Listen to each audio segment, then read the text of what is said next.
اور بدھ کے روز آپ کو دفن کیا گیا۔ قبر میں آپ کو اتارنے والوں میں حضرت علی کا نام ملتا ہے، اور آپ کے چچا زاد بھائی حضرت فضل بن عباس، حضرت قسم بن عباس، اور آپ کے غلام حضرت شقران کا نام ملتا ہے۔ میرے بھائیوں، رسول اکرم کی وفات کا یہ پورا واقعہ صحیح احادیث کی روشنی میں نے آپ کے سامنے بیان کیا ہے۔ یقیناً یہ بڑا جذباتی موضوع ہے، بڑا ایموشنل موضوع ہے، اور ہم سب اپنے رسول سے محبت کرتے ہیں، اور محبت ہونی بھی چاہیے۔ اللہ نے قرآن میں فرمایا النبی اولیٰ بالمؤمنین من انفسہم، نبی اہل ایمان کو اپنی جان سے زیادہ پیارے ہوتے ہیں۔ ہمیں اپنے رسول سے اپنی جان سے بڑھ کر کے محبت ہونی چاہیے۔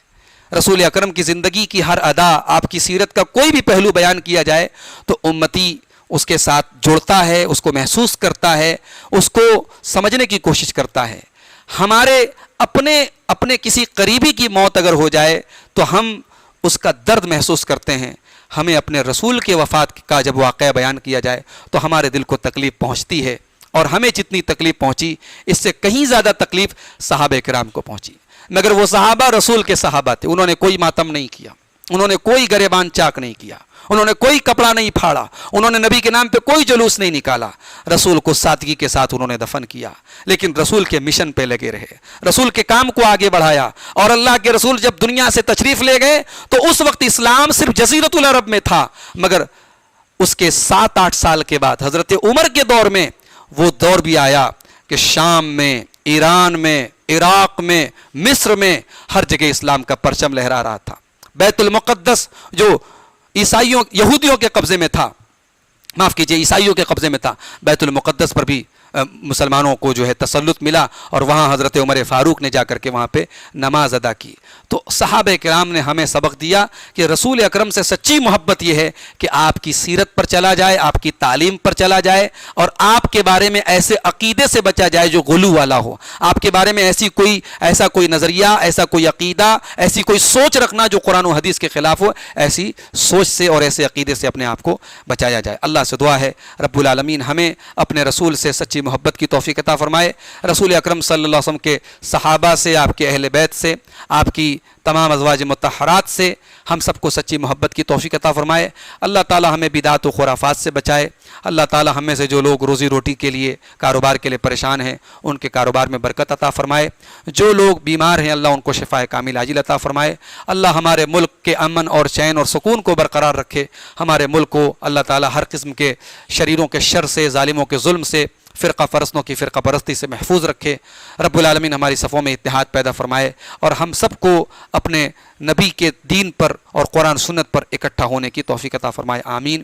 والسلام علیکم ورحمۃ اللہ وبرکاتہ۔